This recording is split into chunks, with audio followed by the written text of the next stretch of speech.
Thank you, Mr. Chairman. In the morning of January 6th, President Trump knew that the crowd was angry. He knew that they were armed and dangerous, and he knew that they were going to the Capitol.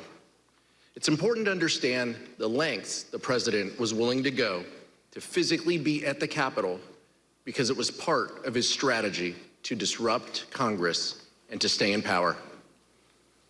As the time for the Ellipse rally approached, an email was circulated among intelligence officials, including Secret Service intelligence official, attaching communications among rallygoers that specifically contemplated violence.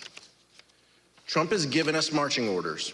One post on the Donald.win wrote, basically, if you're east of the Mississippi, you can and should be there. Advance on the Capitol. Keep your guns hidden, don't around, full kits, 180 rounds minimum for main rifle, another 50 for sidearm per person.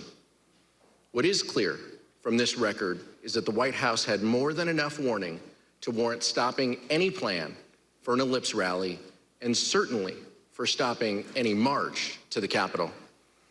And as evidence from our prior hearings has suggested, the president was aware of this information.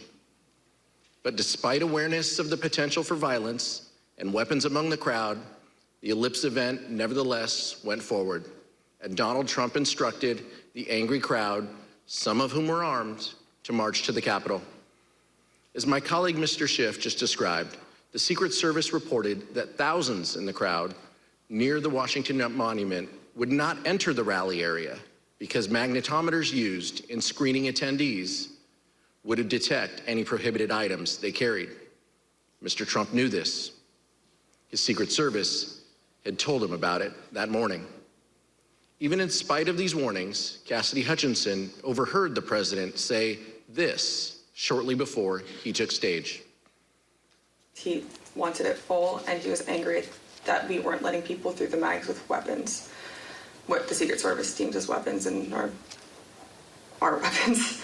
I was in the vicinity of a conversation where I overheard the president say something to the effect of, I don't effing care that they have weapons. They're not here to hurt me. Take the effing mags away. Let my people in. They can march to the Capitol from here. Let the people in. Take the effing mags away. And when he went on stage, President Trump himself asked law enforcement to let his supporters in the rally site. And I'd love to have, if those tens of thousands of people would be allowed, the military, the Secret Service, and we want to thank you, and the police, law enforcement, great, you're doing a great job. But I'd love it if they could be allowed to come up here with us. Is that possible? Can you just let them come up, please? President Trump then told his supporters to march to the Capitol. Let's pause at this point to consider President Trump's state of mind, his motivation at this moment. By that point, it was known to Secret Service that members of the crowd were armed.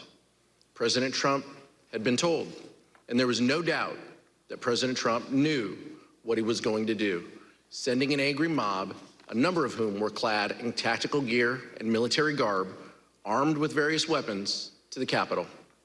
There's no scenario where that action is benign. And there's no scenario where an American president should have engaged in that conduct. It did not matter whether President Trump believed the election had been stolen or not. This could not be justified on any basis for any reason. You may also recall testimony from our summer hearings regarding Mr. Trump's efforts to lead the mob to the Capitol himself in his angry altercation in the presidential SUV when the Secret Service told him it was far too dangerous for him to go. As we detailed in testimony from the Metropolitan Police and White House personnel during our July 21st hearing, information about the altercation was widely known. So widely known that one former White House employee with national security responsibilities explained that this information was in fact water cooler talk in the White House complex.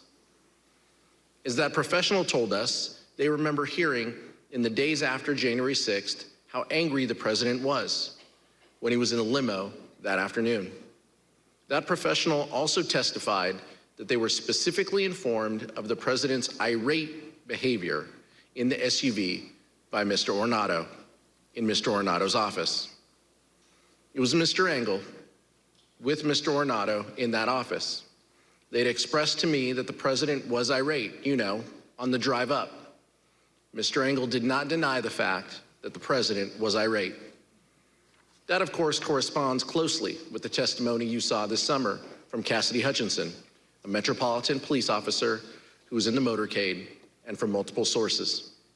Additionally, after concluding its review of the voluminous additional Secret Service communications from January 5th and January 6th, the committee will be recalling witnesses and conducting further investigative depositions based on that material. Following that activity, we will provide even greater detail in our final report. And I will also note this. The committee is reviewing testimony regarding potential obstruction on this issue, including testimony about advice given not to tell the committee about this specific topic. We will address this matter in our report. We also want to remind you now of how security professionals working in the White House complex and who reported to national security officials responded when they learned that Mr. Trump intended to lead the mob to the Capitol. To be completely honest, we were all in a state of shock. Because why? Because it just, one, I think the actual physical feasibility of doing it, and then also we all knew what that implicated and what that meant. That this was no longer a rally, that this was going to move to something else if he physically walked to the Capitol. I don't know if you want to use the word insurrection, coup, whatever. We all knew that this would move from a normal, democratic, public event into something else. Why were we alarmed? Right. The president wanted to lead tens of thousands of people to the Capitol. I think that was enough grounds for us to be alarmed. President Trump was still considering traveling to the Capitol even after returning to the White House. He knew well before 2 p.m. that a violent riot was underway at the Capitol. He was aware of the ongoing lawlessness, but his motorcade was held on West Executive Avenue outside the White House because he still wanted to join the crowd. Here's Kayleigh McEnany, the White House press secretary, describing an exchange she had with the president as soon as he arrived back at the White House. So to the best of my recollection, I recall him being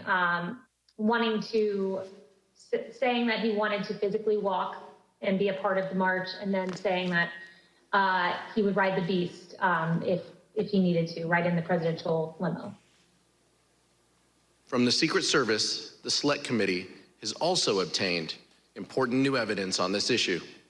It shows how frantic this hour must have been for the Secret Service, scrambling to get the President of the United States to back down from a dangerous and reckless decision that put people in harm's way.